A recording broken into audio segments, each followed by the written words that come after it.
Hello and welcome to another Hades tutorial. In this video we're going to be making this signature here. It's another League of Legends signature. I just thought this writing was cool and I picked it because as soon as I seen it I thought of this style and I says, oh, I must make a tutorial on this style, and it turned out okay.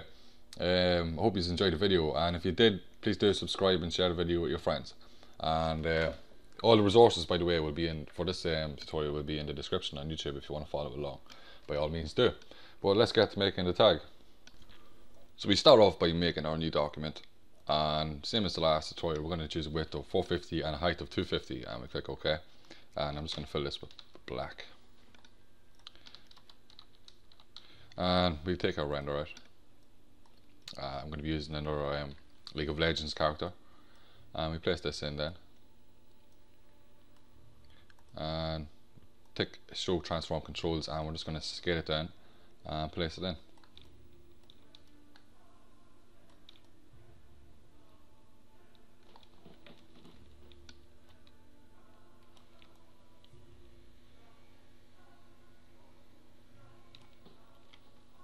Not too bad there.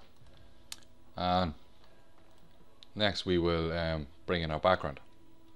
So I'm going to be using this as our background. And as usual, all these will be in the downloadable link on the description on YouTube. And just move around your background until you're happy with an outcome. It looks pretty cool there. And now we're going to bring in some flame textures, or stocks. And I'm going to bring in a couple of them.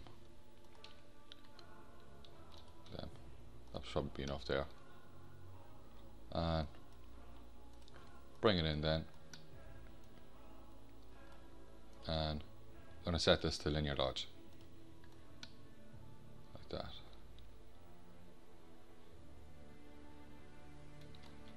And I'm going to duplicate this now. And I'm going to bring this above the render. Just right there.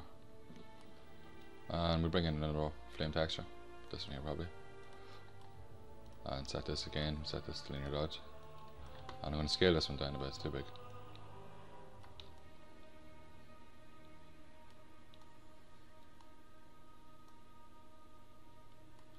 It's okay there.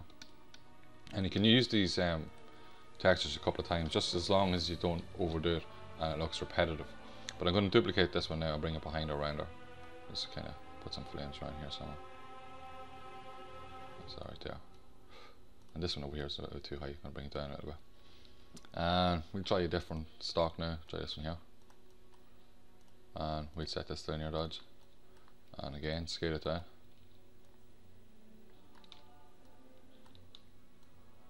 A bit there. Yeah. Looks alright there. And I'm going to put this in the background as well, so I'm going to duplicate it and bring it behind the render. Bring it up here somewhere.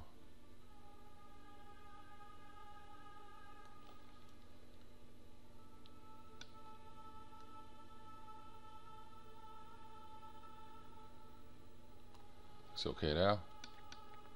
I'm actually going to duplicate it once more and bring it up to the top, and I'm going to use it in and put it in front of his leg somewhere. So that. There.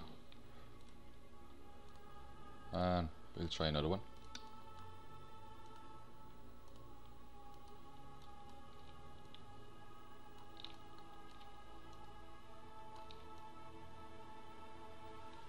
It's okay there. And again, I'm going to put it in the background as well.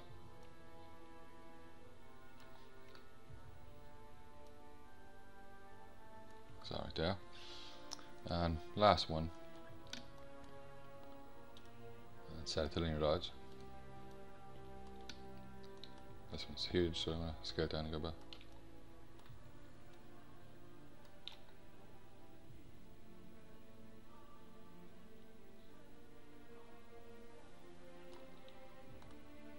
And you don't want the whole background to look like that there.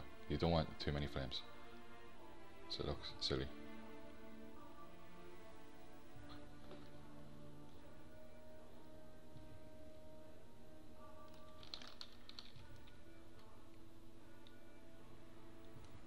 And erase any areas of it that you don't want.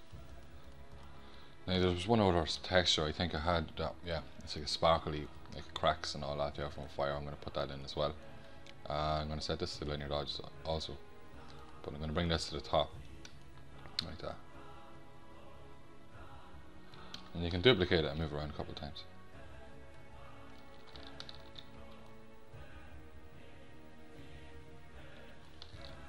And scale it down as well, you don't want them all the same size.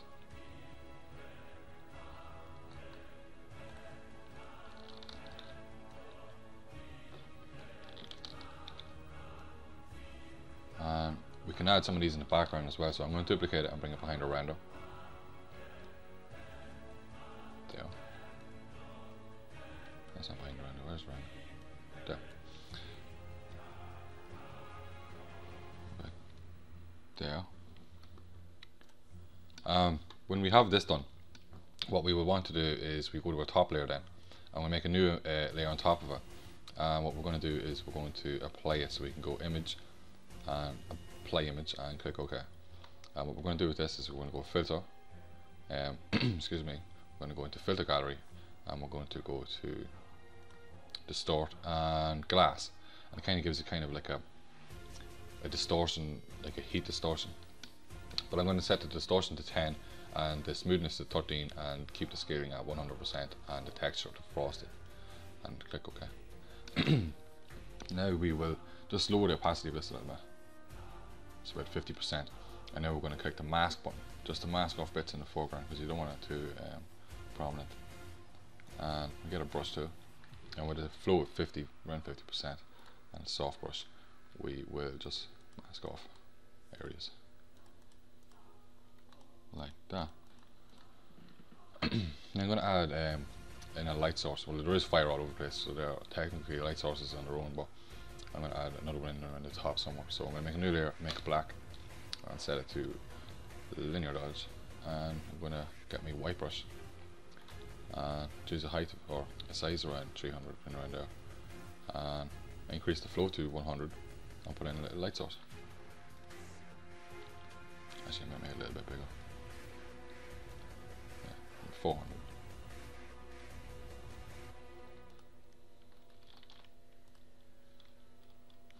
So right there, and if you think it's too strong, you can always like scale up and down the strength of the brush, or the opacity, sorry. Now I'm going to add some shading in the background. Excuse me, jeez. And I'm going to get a black brush now, and I'm going to decrease the size of this a little bit, it's too big, and just lightly go around areas in the background like that, and lower the opacity then, like that. I lowered it to about 30%. Now we're going to make a new layer on top of this, and we're going to apply the image. I'm going to go filter, into the filter gallery again, and we're going to choose ocean ripple, and it gives more intense kind of distortion, but you can mess around the settings, you don't want it too mad like. I'm going to choose a ripple magnitude of 7 and a ripple size of 9. And again, we just lower the opacity up a little bit. It shows about 60%. Now I'm going to mask off a little bit of this because it's too crazy. And click on that little icon to get your mask up, and with a black brush, again, lower the flow to about 50% and make sure it's soft, and just get rid of areas like that. It's time for some gradient maps. So we click on this little icon to get a gradient map up, and click on this here, and we go black to white first. I like to do this all the time because it adds great kind of contrast, and set it to luminosity, and we will lower the opacity over to about 50%. I chose 59, sorry. Then we choose another gradient map, and this time we're going to go magenta orange and set this to overlay. We lower the opacity to 10%. Another gradient map now, and we're going to choose like a deep red, a deep orangey red.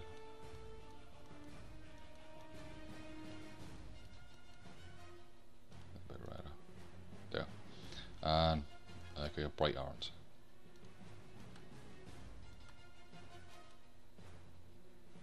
If you're just wondering, it's the picker for that is FFCF4F. what we're going to do is just going to lower the opacity of this to about 40%. Now it's time for exposure layer. So we click on exposure and we just bring it up a little tiny bit, not too much. I chose 0.17 for the exposure, and for the offset I'm going to change this to 0.0083, and for the gamma correction I'm just going to increase it a tad to 0.95. And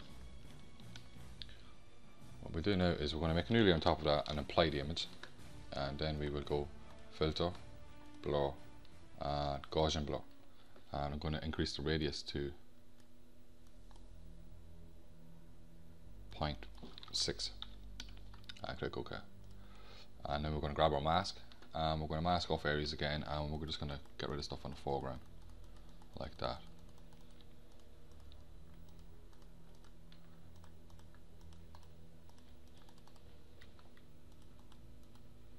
You don't want it too bad. I'm actually going to add in some more particles. I'm going to add a star texture, but where would I have the texture? Resources, backgrounds, nebulas, stars. I think this is here. And bring this in. This is actually a huge image, so I'm going to scale it down a bit.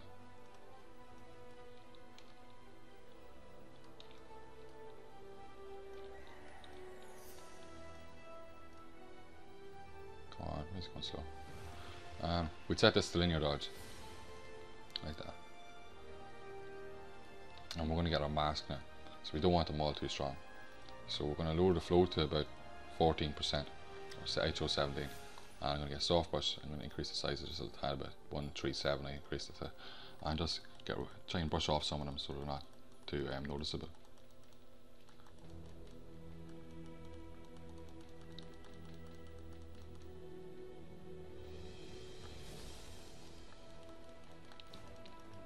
That's okay there. Now we'll make a new layer on top of that, and we will go and apply the image, and we will go to filter and then sharpen, and click sharpen, and we go edit, fade sharpen now, and we're going to fade it to about 40%. I'm going to add some text. I don't know the name of this dude, so I'm just going to call it fire. And change the text to white.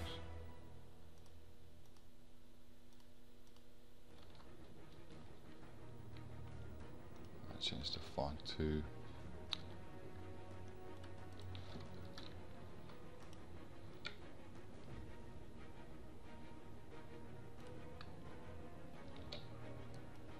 Gothic. It doesn't matter, it's only text right here. And just get that a little bit.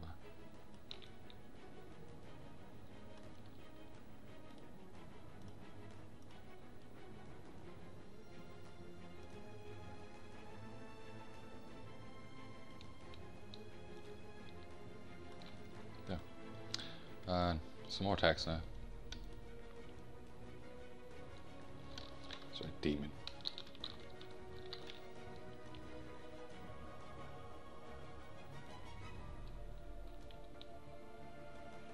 Not demon.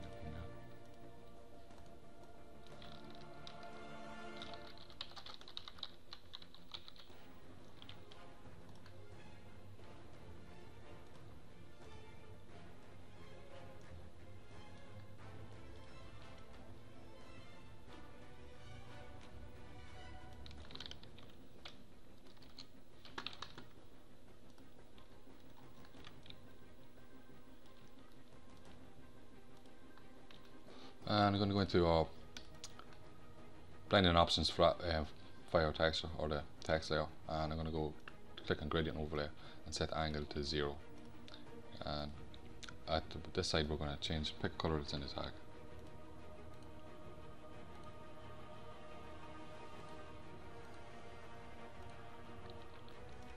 And add another one in the middle. Change this one brighter. And over here we go a little bit darker maybe.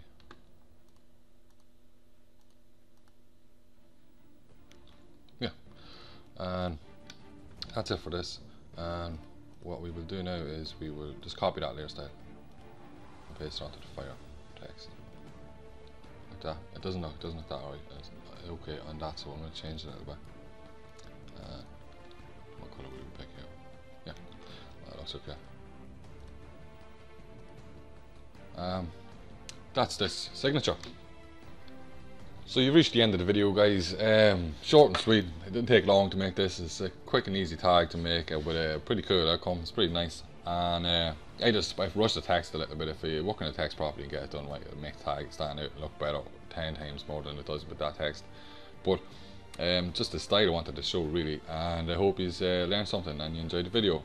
Thanks for watching. Bye bye.